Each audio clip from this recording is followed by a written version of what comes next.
Dear students, dear colleagues, so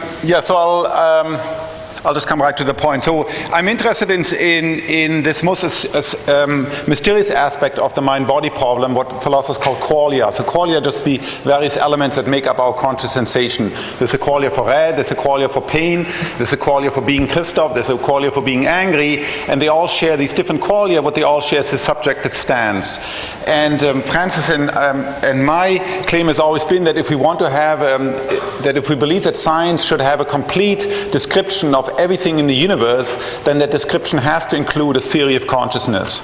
Otherwise we're just missing something, otherwise we're just missing a major aspect of reality. Yes, it's difficult studying consciousness. It's not like doing physics because of the problem of the first person account, but that doesn't mean it's impossible to solve, and we should get to it in an empirical manner. So, as George mentioned, the conceptual part of this has been carried out with Francis Crick, and I wanted to give you a short clip. This clip of a video was done shortly before his death at age 88. Well, there are various things people want to know. Back to the general questions is, what is the nature of memory? We already know now there are several types of memory. The one way of expressing it is that the memory of knowing what you had for breakfast is not the same type of memory as the memory of what the word breakfast means, or the third type, the memory of how you eat your breakfast. Those are different sorts of memories. We even have a beginning of understanding some of the key molecules underlying one of those sorts of memories, one of the so-called glutamate receptors and so on. That's one sort of problem. But perhaps the key problem is what is called consciousness, and in particular, to take a simple example, how it is we see things, how you're aware of the visible world outside. Why is it you don't just behave as an automaton with no picture of the world in your head, as it were, but just simply behave, as you can have automata in factories nowadays, making motor cars and things of that sort. They sense what the thing is in, and then they make the right operations and so on, but there's no evidence that they've got any awareness. So that again is one of the key problems. And then the more elaborate forms of awareness, like self-awareness, or perhaps ones people would say the simpler ones, like feeling pain, for example. So those are the major problems. So essentially he gave the summary of our approach, that we study visual consciousness because it's the most accessible. We can manipulate in a lab. I'll show you a few illusions. We can now do what magicians can do. We can routinely manipulate what you see, although you may be looking at something, you don't see it, just like in a magic show. And we can manipulate your conscious perception in space and time with great precision. We cannot do that as well as for more elaborate forms of consciousness like self-consciousness. Or like pain, it's much more difficult to recruit subjects to do really experiments with pain consciousness for obviously reason. So that's why we study, personally I study, and most people in the field now study visual consciousness. So first of all, conceptual distinction. There are at least two different usage of the word consciousness. First of all, it relates to different states of conscious. So hopefully at this point you're still all conscious, nobody's asleep, at least yet. So that's one form of consciousness, and then of course you can up and down regulate that. You can be in sleep, in slow wave sleep, or in REM sleep. You can be in coma, you can be in persistent vegetative syndrome, like a state like Terry Shiver was. So those are different states of consciousness, and it's a great clinical concern to understand the neural basis of that. Then the other form of consciousness is relates to the current content of consciousness. So right now, your consciousness should be filled with my voice. Or you may have, your little toe hurts, and so the content of your consciousness consists of the qualia that you have, the pain in your little toe. Or you may worry about, tax day is approaching, so your content of consciousness is filled with worrying about taxes. So all these different things come with this qualia, and so the question is very simply, what is in the brain that gives rise to these conscious sensation? Because, as Francis said, many things, in fact, most things in our brain, most things in our body go on perfectly well without consciousness. And the second part is easier to investigate than the first part. The second part, as I mentioned, we can manipulate quite well now the content of consciousness, very precise in space and time. This one is much more difficult to manipulate. I mean, you go to bed, of course, each night and consciousness is turned off, but it's not a very clean transition. It takes time and all sorts of other things happen at the same time. You can't move, for instance, your memory goes away, and so it's not a very clean experimental way to do this. So what are some of the things that we know for sure? Well, so consciousness is associated with certain types of complex adaptive networks with massive feedback. If you look at the networks that have consciousness associated with them, they're very adaptive, they're very complex, they have high degree of feedback, and they're shaped by natural selection. So we obviously think, like most of us, that consciousness gives the organism who is conscious some evolutionary advantage. That's why consciousness evolved. Now, it's not associated with lots of other complex adaptive biological networks. Like many of you, well, some of you may know that down here in your gut you have 100 million neurons. It's called the enteric nervous system, and usually you're totally and happily, by the way, oblivious of it. Because if you know something about it, usually you get feelings of nausea or other negative sensations. So here you have neurons, and they have synapses, and they have neurotransmitter, but by and large they do not give rise to consciousness. So we have to ask, where's the difference between the enteric nervous system and supposedly things in my head? There are other complicated networks like the immune system. There's no evidence that we're conscious of any of the actions of our immune system, yet it's highly complex. It learns, it's a biological network, it was shaped by force of natural selection. So we have to ask, why isn't the immune system conscious? So those are some of the basic questions we don't know. We believe, like many biologists, that many species share this aspect of consciousness with humans. Particularly if you broaden consciousness not only to include self-consciousness, but to include pain and pleasure and seeing and smelling and happiness and anger and all these other states. Why do we believe that? Well, similar behavior, right? If you look at a dog, I love dogs. If you look at dogs, the dog's behavior is not identical to ours, but it's quite similar. The structure of the nervous system of a dog is very similar. If I give you a little cubic millimeter of dog brain, of macaque brain, and a human brain, only very few people, only specialized neuroscientists can tell the difference, because at the hardware level there's almost no difference. Human brain is bigger, of course it's not the biggest brain, that's whales and dolphins, but if you look at the hardware itself, with one or few minor exceptions like spindle cells, it doesn't look that different. And of course that's a large degree of evolutionary continuity. So the assumption is that not only you guys out there are conscious, because you got to remember, I don't know whether you are really conscious, right? I infer you're conscious because, again, you're very similar to me, and you look very similar to me, and your brain is very similar to me. Well, we just extend that argument a little bit to other creatures that maybe walk on 4 legs or that are a little bit more hairy. The thing is, we don't know the minimal size of a brain necessary to be conscious. We really have no idea. So if you look at, for example, if you look at insects, most people instinctively say, well, that's a bug, and bugs are unconscious. I can just squish bugs. But if you look at the complex adaptive behavior of a bee, and if you look at what a bee is capable of in terms of single trial learning, very adaptive behavior when it flies through mazes to find sugar, the feats of sort of code intelligence it can do is quite prodigious. So it's really, we really don't know whether it doesn't feel like something to be a bee. So I think right now it shows up the problem that we don't have a Turing test. We don't have a clear test that tells us whether a creature is conscious. We think it's conscious if it talks. That's been sort of the conventional criterion. Of course, many philosophers believe, or many linguists believe, that's the definition of consciousness. But that's, of course, putting the horse before the cart. Just because we talk and we are conscious doesn't mean that consciousness is tied up with or depends on language. Is there a way we can kill that light?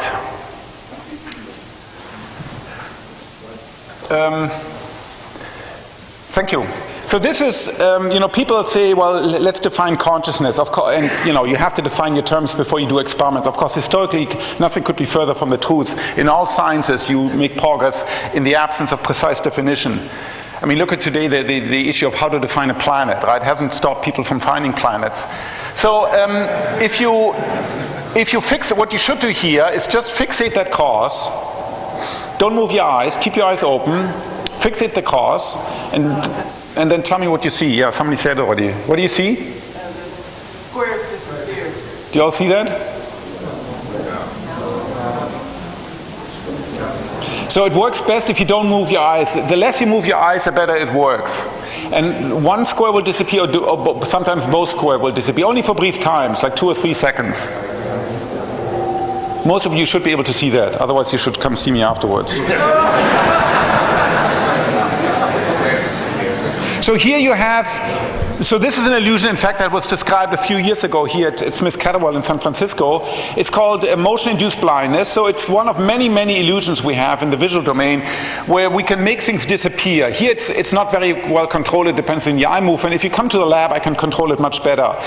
So the point is the yellow squares are present all the time, yet sometimes you see them and sometimes you don't see them. And when you see them, you're conscious of them. You can talk to your neighbors about them. They remind you of yellow. They remind you of the yellow sun, of yellow Van Gogh, sunflowers, whatever. That's what we mean by consciousness. And sometimes they're there, they're on your retina, but you don't see them. You're not conscious of them.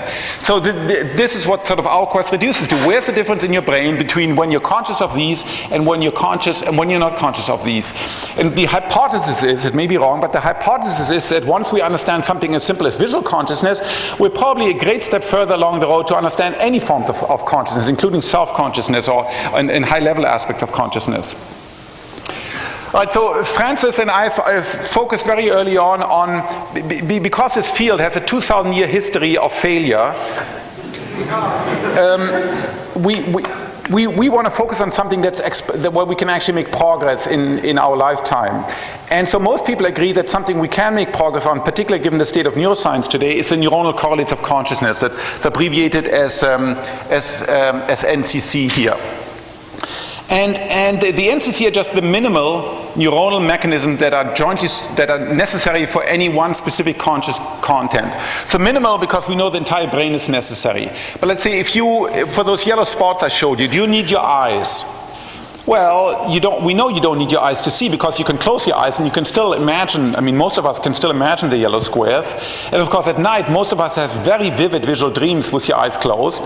So that tells you for certain forms of seeing, the eyes are obviously necessary, but for other forms of seeing, the eyes are not necessary. Is the cerebellum necessary? Well, probably not. There's no evidence that the cerebellum is necessary for any forms of consciousness. So you can ask, where are the neuronal mechanism, where are the neurons, in what type of the brain are that are necessary for one specific conscious content, pain or pleasure or seeing green or seeing yellow squares, whatever. Is there anything common about them? Are they located in a specific part of the brain? Are they a specific type of cell, like a pyramidal cell? Do they sit in a particular type, let's say a layer 5 and project forward? Are there particular molecular signatures for them? You can ask all those questions when you have a neuronal correlate. And once again, you want to distinguish this from the correlates that you need to study states of consciousness. Those are reasonably well understood, right? From the 40s and 50s, we know in the brainstem there's a whole set of systems that used to be called collectively the ascending arousal system, that's necessary for you to be conscious at all. But here it's much more specific. We're interested in the NCCs for seeing blue or for smelling mom's apple pie. And for every such conscious attribute, no matter what it is, if you think, if you have angst and alienation because we live in a post-industrial society, well, that's a conscious feeling. There has to be a neural correlate for that. There has to be an NCC for that. Now, as I mentioned, there are many, many brains inside your head. We know this, there's in a philosophical context, this was first raised by Schopenhauer and probably Nietzsche, and then of course Freud in a literary medical context. But we know that from the lab, through the works of many people, things like climbing, running, driving, biking, chewing gum, talking, all those things you can do perfectly well unconsciously. So in fact, when you give a talk like this, or when you just have a normal conversations and you try to think about having the conversation while you're actually having it, you realize that it's not conscious. It's not there isn't a little Christof inside my head who says, okay, this is what I want to say. This is the verb, this is the noun, this is in German, now translate it, and then I send it off to my speech apparatus. It doesn't happen like that. I have a vague idea what I want to say next, and the next thing I hear, these words come pouring out of my mouth. And it's a very sophisticated thing, or reasonable sophisticated thing. And so this all happens without consciousness. Same thing, I open my eyes, within a fraction of a second I see you all. And we don't have access. I can't regress and I can't go to a psychoanalyst and pay $200 an hour and lie down and try to see how do I see stereo or how do I see in color. It just happens. It's magic. It's this wonderful interface. And so those things that we are very proud of, those things we can introspect, those things that the adage of Western philosophy, know thyself, try to figure out why you really do things, those things are only a very small fraction of all the activities in your brain that you're conscious of. And we think, of course, they're the most important one because we're so proud of consciousness, because that's how we experience the world. But we have to ask scientifically, where's the difference at the neuronal level? I'm not going to talk about it today, between these systems. These are very sophisticated systems.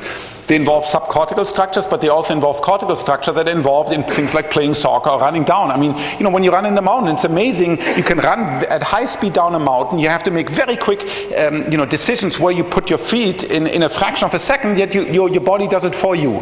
So there are very complicated computations that have to go on, depending on the visual input and the state of my body, etc. Yet you do it all. So you can ask the question, what's the character of these systems as compared to the neuronal character of systems that actually give rise to consciousness? So Francis and I call these zombie systems. These are not the philosophical zombies. These are different zombie systems that you have. They're zombies in the sense that it doesn't feel like anything. You can be, of course, conscious of running down, but you can show in the lab that consciousness comes after the fact. That actually moving, you can respond so quickly that the consciousness for that motion doesn't come till after you've already initiated the motion. So it has to work without consciousness. So these conscious systems are complemented by a general purpose system whose function is, and this is our speculation, whose function is to summarize the current content of my environment and make this summary available to the planning stages of my brain. Like any information processing system, I always suffer from informational overload. There's vastly more information streaming in through my various sensors, the auditory, the visual sensors, than I can possibly compute in real time.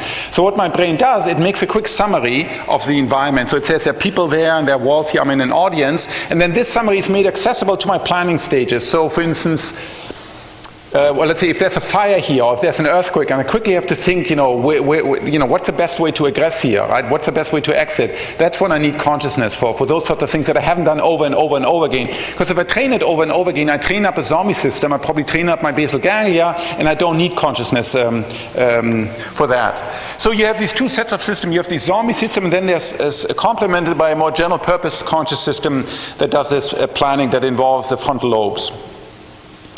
Oh yeah, I found this wonderful quote from an old book, well, it's actually not that old, from an old book, Herigel. So he's a German philosopher who went to, before the war, who went to Japan and learned art then and the art of bow, with these big bows. And in the last chapter he talks about then in the art of fencing. And he has this wonderful quote: "The pupil must develop a new sense, or more accurately, a new alertness of all of his senses, which will enable him to avoid dangerous thrust as though he could feel them coming. Once he has mastered the art of evasion, he no longer needs to watch with undivided attention the movements of his opponent, or even of several opponents at once.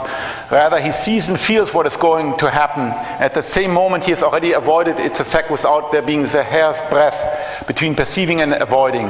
This then is what counts, a lightning reaction which has no further need of conscious observation.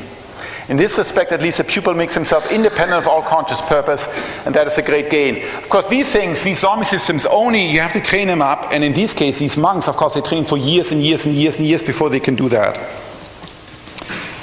All right, so what's the experimental program I'm going to talk about? Well, so first of all, the point is consciousness is an empirical problem. It's primarily an empirical problem. It used to be primarily a philosophical problem, but things have changed now, and there's some very interesting philosophical work going on, but by and large, most of the progress now happens on the empirical side. And the experimental program essentially is to track down the NCC, to identify which neurons in what part of the brain, for what species is involved in conscious perception, and then activating them, moving from, you want to move from correlation to causation, of course. This is very difficult to do in humans, that's why you need animal models, right? You want to move from, you want to say, not just say, well, when I'm conscious of red, those neurons fire, but I want to say, if I can get those neurons to fire by manipulating them genetically or pharmacologically or iontophoretically or electrically, then I create the consciousness of red, right? You want to move from correlation to causation, which you can do in humans, but of course you can do it much more controlled in animals. And so if you want to do these animal studies, that really requires a practical tests, just like the Turing test for intelligence, you want a battery of behavioral assays that tells you this individual, whether it's a baby or whether it's a fetus or whether it's a patient who's aphasic or whether it's a patient who looks like he's in coma or people like Terry Schiavo. We want a behavioral assay, or whether it's a monkey or fly or any other organism. We want to have a series of behavioral tests to tell us whether this organism right now has conscious sensation, has conscious behaviors. And again, you just do it by analogy with a normal human. You say, well, in normal humans, you can do this battery of tests, and these tests require consciousness. And then you apply this sort of appropriately adapted behavioral assays to other things, like to babies or like to mice. All right, so let me show you a few effects. So what you should do, you just should look at the cause here. Maybe we can once again turn off the light. Ellen, I wonder whether we can turn once again thank you. And just while I talk, just look at the cause here. This is the oldest technique in psychology. It's the easiest to use, it's the oldest, one of the best studied. And just keep your eyes fixed there, don't move them. And then what do you see now? Okay, we can do this again. So just look at the cause, don't move your eyes. And what you should see, oh, hello. Yeah. I mean, do you see these colors? You can move back and forth, and after a while the colors really become very vivid. Again, here you don't want to move your eyes. Moving your eyes minimizes the after effect. So here, by the way, this argues against the naive notions of naive realism. Naive realism just says, well, there's a world outside there, and there's a one-to-one mapping between the world outside and the consciousness in my head. Well, here the world is actually gray, but at least for a certain time I saw it in color, although there's no color in this case present in the world outside. So you can now ask a question, you can combine, so this is an after effect, it's called the color after effect. You can, I'm sorry, we need to have the light out once again. Remember this illusion. So here sometimes you see the yellow squares and sometimes you don't. And I don't see the laser pointer. All right. So the question is, this seems like silly and couldn't be answered a couple of years ago, but now can scientifically. Do you need to see the yellow squares in order to get a yellow after effect? So once again, just indulge me and just keep your eyes fixed on the cause. And then you should be able to see an after image here. To the yellow square, do you see it? All right, so we can ask the following question in the lab. Let's say for 2 seconds you didn't see the yellow square. Let's see, even better, for 2 seconds you saw the left yellow square, but you didn't see the right yellow square, okay, because it was perceptually suppressed. Now I look at the strength of the after effect. Is there a difference between the after effect between the one on the left that you saw for 2 seconds and the one that you didn't see? And the answer is very unambiguous. In this case, it doesn't matter whether you consciously see the after effect, you still get it. The after effect does not depend on consciousness in this case. Why is that interesting? You could say, well, that's a little, arcane thing. Well, it teaches you a valuable fact about consciousness. In this case, it tells you that color after effect happens in the brain in the hierarchy. There's a processing hierarchy that goes from the retina to the LGN to the various stages of the visual brain. And in this processing hierarchy, the step where the visual after effect happens, which is mainly in the retina, although not exclusively, occurs before the stage in the brain where consciousness happens. Visual consciousness for color happens at a higher stage. So therefore, the after effect just depends mainly on how long the retina was stimulated by the yellow. But consciousness happens, let's say, in the brain proper, not in the retina. So therefore, whether or not you see the yellow square doesn't impinge at all on the strength of the after effect. That's useful because A, it shows you can make progress on these difficult questions, and B, it tells you consciousness is not this delocalized. When you hear many scientists speak about consciousness, these are reductionist scientists, but then they get very misty-eyed and talk and wave their hand. They talk about Gestalt and holistic and emergent property, and all gets very fuzzy. But here, this is just the moral of 20th century biology applied to these problems. Consciousness is all about specific. There are going to be specific neurons with specific molecular and synaptic constituency that are responsible for generating specific forms of consciousness. And this tells you that the site where consciousness is generated for yellow squares is not the entire brain, but is somewhere specific and above the stages where after effect happens. Now, there are other after effects. For instance, you could look at this picture. And you can be happy or you can cry. So, who sees John Kerry? And who sees George W?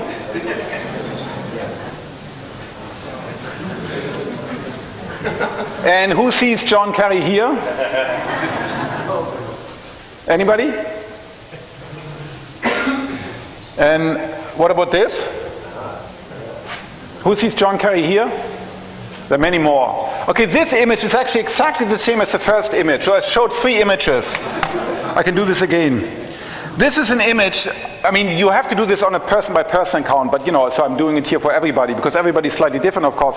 Here the images, and Mike Weir did this, was morphed. So roughly half the time you will see George W, and half the time you'll see Kerry. Okay. Then you looked at an image, 100% George Bush, and then I showed you the same image again, but now because you adapted to George Bush, you are less likely to see George Bush and more likely to see John Kerry. Bless his soul. So, right, I was supposed to talk about the soul. So it's a different after effect. It's called the face-specific after effect. So not only can you have adaptation for colors, but you can also adapt to faces. And I just showed you one consequence of that. So again, we can ask a similar question. This is more tricky to arrange experimentally, and I won't bother you with the detail. Essentially, what we can do for experts, we use binocular rivalry. We show an image of 1 of 4 different faces in one eye. We project a face into one eye, and then for 4 seconds we hide it from view by showing a series of flashing things and moving dots in the other eye. So perceptually, although one face is present for 4 seconds, you don't see it consciously. Okay, it's a very quite reliable technique. And then we test adaptation. And we test it by doing careful psychometric. We're using 4 different faces. You have to tell us which of 4 different faces is present. And what you can see here, that if you don't see the face, you don't get the shift in the psychometric curve. In other words, if you do not consciously see the face you were supposed to adapt to, you don't get the after effect. So unlike for color, where you don't need to see the inducer in order to get the after effect, if you don't see the inducing face, you don't get the after effect. So this tells us that consciousness for faces has to be at the same location or before the location where after effect happens. And so again, we know something about the site of after effect using fMRI in faces. So again, it tells us something where in the processing hierarchy consciousness, in this case for faces. Because of course there's no guarantee that consciousness for faces is going to be generated by the same neurons that generate consciousness for yellow squares. Those are different things, and they may well involve different neurons. The question is there anything common about those neurons? Like, are they all layer 5 pyramidal cell that project their axons down to the pulvina or something like that? That's a question people are asking. So this shows you can do what's called psychophysics. You can use psychology to infer something about anatomy, called psychoanatomy. Now, you can also use fMRI. I'll show you a simple fMRI experiment. Probably most of you have seen this. This is change blindness. It's discovered or was popularized by these people at the Nissan Center. So it's 2 images. It's the original image, and then the images was doctored, and you probably all see the change. Don't say what it is. Who sees the change? All right, not everybody. It's a big change. This should worry you if you don't see it. Do you see it there?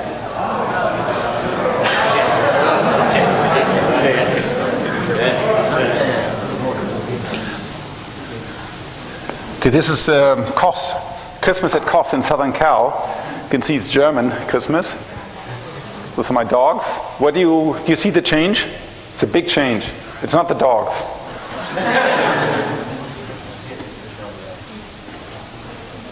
Yeah, it's no rug. Okay, I can show you a third illusion. Can we have that light off, please? This is a difficult one, and you have to concentrate, and I would ask you please not to cheer or talk to your neighbor, just to be very quiet. It's a difficult and demanding one. I'll show you a video with six people. 3 people dressed in black t-shirts and 3 people dressed in white t-shirts. And the 2 groups of 3 people each have a basketball, and they're bouncing it among each other. And your mission is to neglect the people in the black t-shirts and just count how often do the people in the white t-shirts pass the ball. Okay, so please be quiet, and it takes like 20 seconds, so you have to concentrate.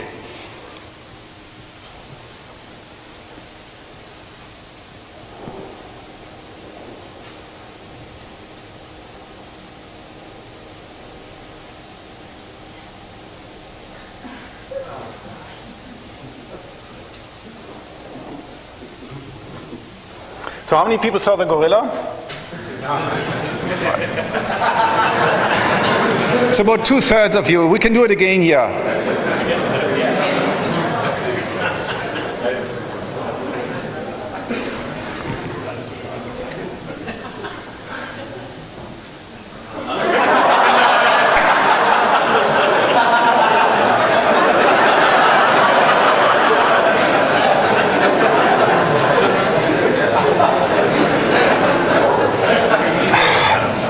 Now, you know, this makes you skeptical when you go to witnesses, right? So, I mean, it's quite troubling, because here what you have an event that's perfectly visible for 5 seconds. It's a big event, right? It's an unusual event. I mean, you don't have that many gorillas walking across office corridor. Yet, you know, and this gorilla takes 5, 6, 7 seconds to calmly walk across, and many of you totally miss this event. So again, it shows our limited ability to actually see, particularly to see unexpected things, right? And cleverly, of course, I misdirected you. If I would have told you something interesting is going to happen, tell me what it is. I mean, then probably 99% of you would have seen it. Anyhow, so this is known as change blindness. It's a large set of different illusions, and it just tells that we may be blind to large changes in the environment. It also, you know, we also have this illusion, I open my eyes, I see everything. And of course, the last three, this and the previous one shows you don't see everything. You have what psychologists call gist. You have a very quick impression of, yeah, this is an office scene or it's an audience, and then you see at any given point in time 1 or 2 things. All right, so we can now ask, what's the correlate of that in a magnet? We can look at in a human, for example, the first part, so the visual input goes from the eye through an intermediate relay to the back of your head. You can all feel it here. There's a little bump at the back of your head. And a little bit above that bump is your visual cortex. So if somebody whacks you with a baseball bat, which you shouldn't do, you can feel stars. That's because you're mechanically stimulating this brain. So we can ask the question now in an fMRI, in a magnetic scanner, for example, to what extent do the neurons in the first cortical stage of vision, do they reflect what's just coming in from the retina? Do they reflect the physical input, or do they reflect already the conscious perception? Now, of course, we can't use really this gorilla, because you can only use that one, obviously. So we do a much more difficult task, much more boring, of course. We're scientists after all. So we get you to fixate here, and then you have these rings you have to monitor, and you have to tell us when one of the orientation on the rings changes.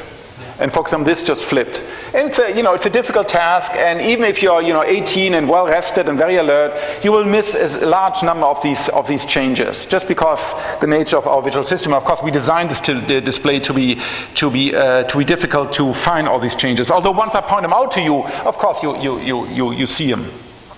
So now we look inside your skull, we look at in your in the back of your head. As I said, there's primary visual cortex, there's secondary visual cortex. And we can essentially look at here we're not looking at neurons, we're looking at a proxy, we're looking at changes in blood flow. Essentially what fMRI gives you is power consumption of the brain. If those neurons are a little bit more active, they consume more power, they need oxygen, they need ATP, ATP needs oxygen, oxygen is transported in with the red blood cells, they rush in, and that's essentially what we're tracking. We're looking at deoxyhemoglobin. And it's sluggish, it's over big areas, many cubic millimeter. You got to remember, per cubic millimeter, there are 100,000 different cells in each cubic millimeter, and a few million, 800 million synapses per cubic millimeter, and 2 kilometers of axon wiring.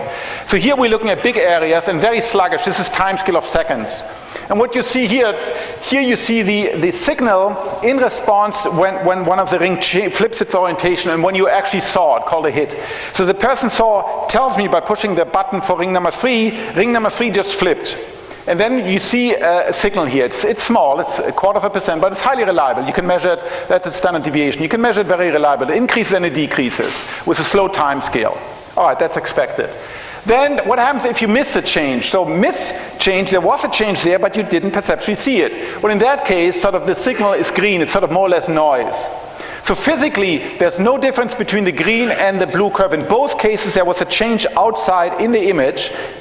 that was highly, it was in principle clearly visible, but I didn't see it because I didn't attend to that. The subject didn't see it. So the subject didn't see it, it doesn't register in the bold response. Conversely, here the person thought incorrectly, he thought there was a change, but really there wasn't a change. And then the signal you get is almost the same as the signal you get when actually there was a change and the person saw it. And here when there wasn't a change and the person didn't see it. So what's remarkable that if you compare green and blue, in both cases there was the same physical input, but here there was consciousness associated with it, and here there was not.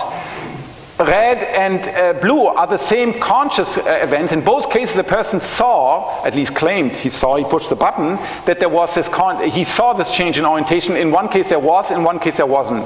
So here you can clearly see that already at the level of primary visual cortex, as far as you can tell in a magnet, the signal in cortex itself followed the conscious perception rather than the physical signal. All right. So let me tell you about the last experiment. This is very new.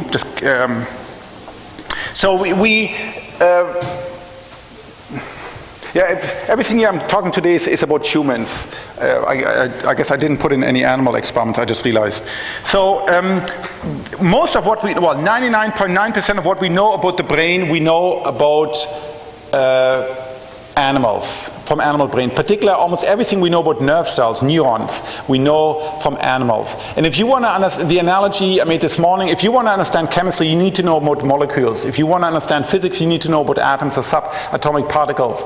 Likewise, if you want to understand perception, consciousness, memory, action, you must know about nerve cells. Nerve cells are sort of the atoms of the nervous system.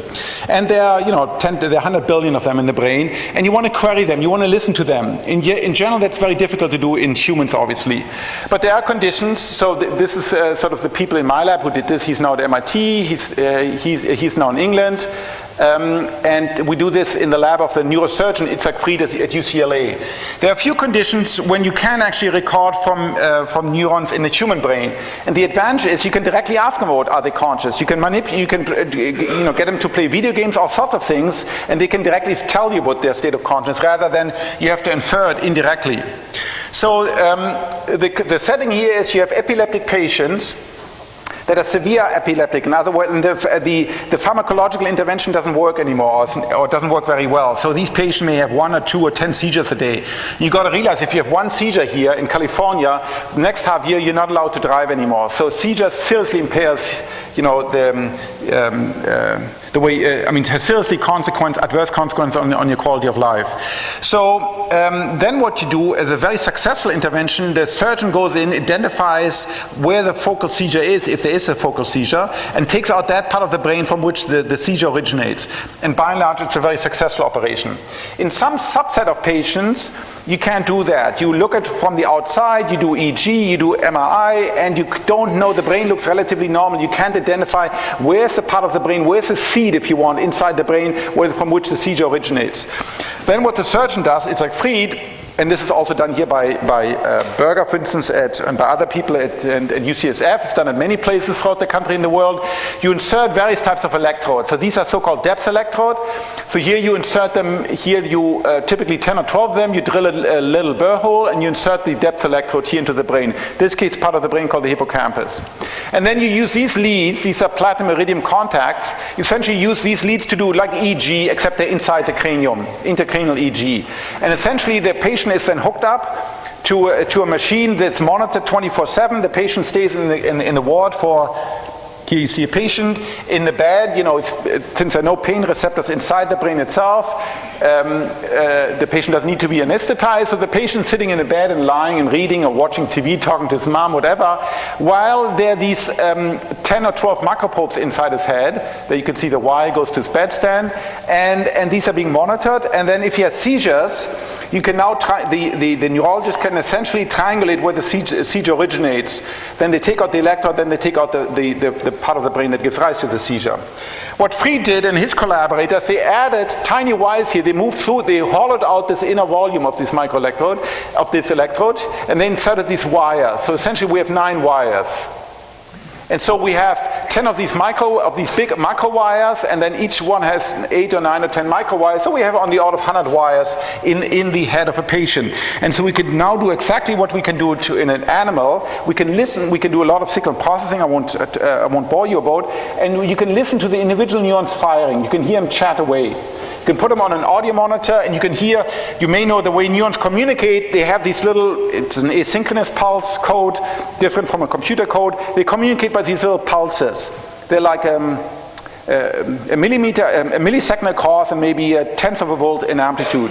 Particularly if you've got a German accent. So Gabriel Kreiman, who did this early work for his PhD, discovered this neuron. So I'll show you a bunch of these graphs. So here what you have, this is time. Time runs this way, from left to right. This is 3 seconds.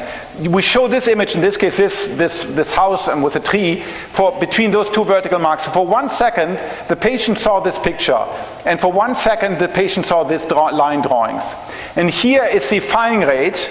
This is the horizontal bar, gives you the average firing rate. So on average, this neuron fired, I don't know, 2 spikes a second or something like that. And here are the individual trials. So each of these blips is one of these action potential, and that we just average and represent here. So this was early, 5 years ago, and what you can see is that it didn't respond. We showed many things. I'm only showing the best responses here. Most of the neuron didn't respond at all. This neuron didn't respond to most images, except it responded to this image of our ex-chief in commander, and a line drawing of him, a presidential portrait of him and his wife. Responded very significantly, very strongly. You don't have to do statistics to see this. And here there's another, this is again from Gabriel, another set of neurons that responded to the Beatles or to the Simpsons. And then we got very interested, and we started an entire research program to look for these neurons and spent 4 years. This was the work of Kieran Quiroga, to look for these neurons using a whole set of various experimental paradigms. And this is what we found. So again, same thing, this is 3 seconds, 1 second before the image, and for 1 second this image is shown, and then 1 second after the image. And so these are, here in this case we showed like 88 different images. We are really only limited by how much time we have with the patient. So the patient may be bored or may go to sleep, or he has to go to the bathroom. So usually experiments are 20 minutes, 30 minutes, 40 minutes.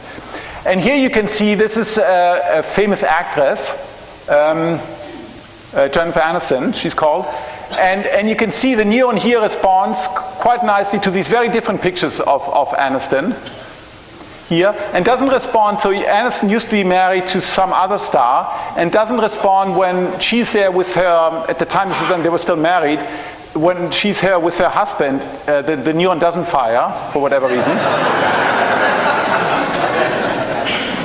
And here there are various others.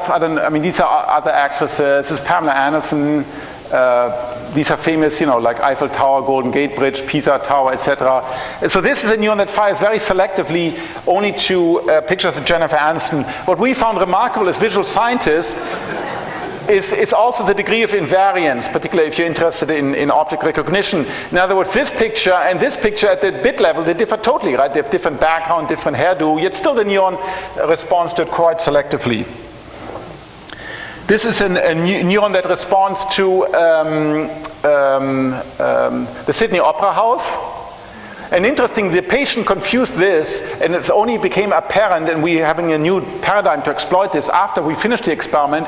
The patient thought this was actually also the Sydney Opera House. Well, this is actually the Baha'i temple, which is very interesting.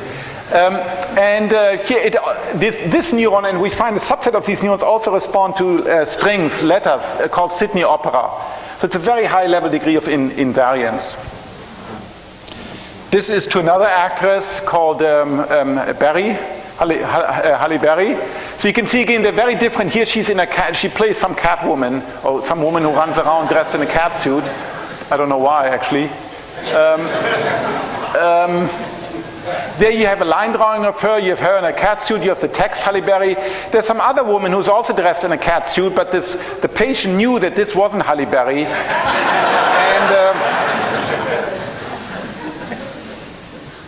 Now, from the same microwire, don't ask me why, so, we can pick up multiple, by listening carefully, by doing what's called cluster clustering using wavelet-based analysis, we can distinguish different neurons from one wire. So from the same wire nearby, there was a different neuron that responded to Mother Teresa. This is a neuron response to Pamela Anderson. This is a neuron, oh yeah, here's her husband, Pitt, that's right, Brad Pitt. So this is a neuron in the same patient as the one I showed you at the beginning, and this neuron only, but it's on the other side of this is in the hippocampus. Oh, I should mention, these neurons by and large, most of them are in hippocampus, some of them are also in perirhinal cortex and amygdala. We put the electrodes there because the surgeon puts the electrodes there, right? We are of course totally dependent on, because we're piggybacking with this experiment onto the clinical experiment. So this was on the other side of the same patients, but the other side of the brain, there's a neuron that responds to Anderson and Brad Pitt, but not to Anderson by herself. Anyhow, so what we have here are some very specific neurons that respond, that are quite invariant, and they fire in a very explicit manner, and in a very sparse manner to famous individuals. And there are probably going to be many neurons like that respond to things that the patient is very familiar with, either famous people or familiar things like your mother, your grandmother, the computer phone you use, your dog, things you constantly see. The brain probably wires up neurons that respond specifically to that.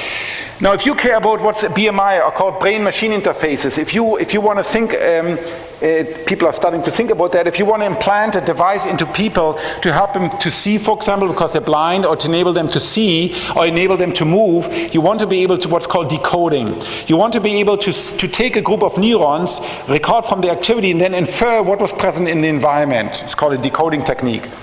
And I'll just show you intuitively what we mean by that. So here you have different images. Here we're recording from 10 units. It's the same unit 1 here and unit here, responding to 32 different images. And so now the question is, let's say you have a particular spiking pattern. Can you infer, or with what probability can you infer, based on unit number 2 fired strongly, unit number 3 fired sort of middling, and unit number 1, 2, and 5 didn't fire at all? Can I invert the process? Can I say, can I essentially read the patient's mind? Can I read the patient's neurons in order to read the patient's mind? Okay, now I can do that quite well with far, far better chance performance. So here I average over all the experimental sessions. This is chance performance always. So here, let's say if I have 30 images present, in order for me to guess which of 30 images present, chance would be 1 out of 30, right, if I just do it randomly. So on average, I can do far, far better. So in other words, I can do decoding.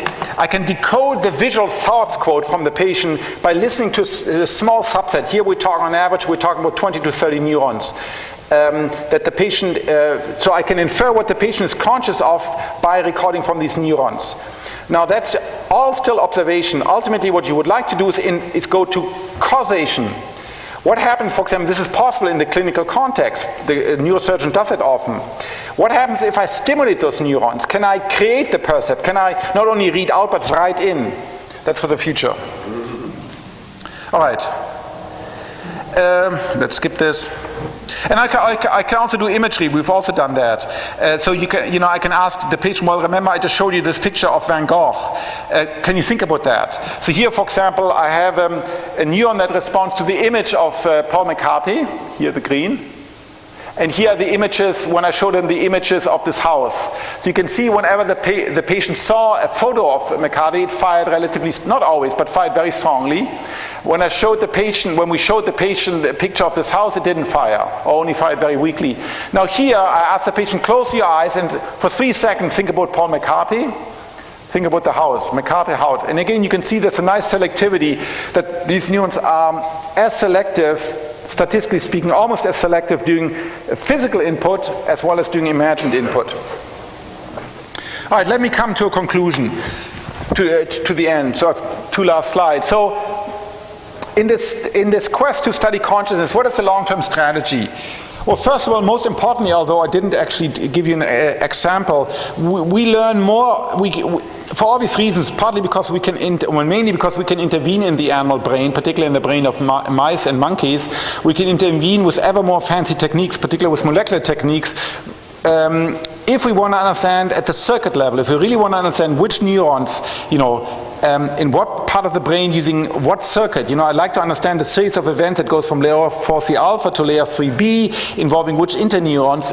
At this level of specificity, like we can do in molecular biology, I need to intervene with the system. I need to perturb it, and that requires an animal model. So therefore, people are developing sort of animal models, particularly mammalian models, to study these sorts of things. Then I need to identify the coalition of neurons that give rise to a specific neural correlates of consciousness. And then I want to deliberately, transiently, delicately, and particularly reversibly, I want to interfere with neural correlates of consciousness. For instance, can I take a mutant mouse? Can I use a specific cell-specific promoter to turn on and off consciousness? In other words, can I create a little zombie mouse that can do certain things, like it can do all sorts of behaviors that animals or we can do without being conscious, but it can't do those behaviors anymore that require consciousness. That would be an experimental tour de force. For instance, can we search for random mutations that selectively interfere with consciousness? That's one technique, how you find them using random mutation. Particularly, that's how you do it in the medical pharmacological industry. And then, as I mentioned, in both humans and animals, we need to move from correlation to causation. And finally, none of this is really a theory of consciousness. I have not talked about a theory of consciousness. Ultimately, what we need is what we want is a theory of consciousness. We want to be able to say which systems under which condition are conscious. Why is my enteric system not consciously? Presumably, why is my immune system not conscious? Why is my brain conscious under a certain condition? What about a fly, a fetus, a person like a patient like Terry Schiavo? What about the internet? Ultimately, we would like to answer this question for synthetic devices. Can I make a synthetic device that's conscious? The internet, a robot, a computer. So two concluding remarks.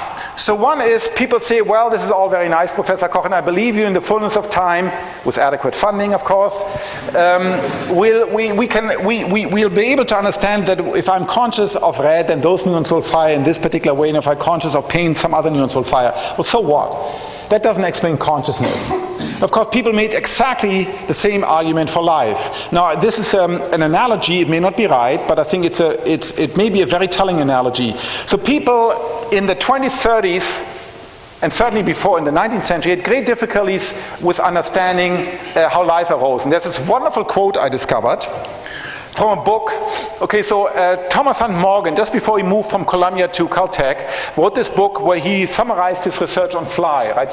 He developed the fly as genetic tool. Well, he argued, essentially modern language, that genetic information is stored along one-dimensional strings. And then Bateson, who was sort of England's preeminent geneticist, reviewed that. And this is what he said in his review in Science, I think. The properties of living things are in some way attached to a material basis, perhaps in some special degree to nuclear chromatin.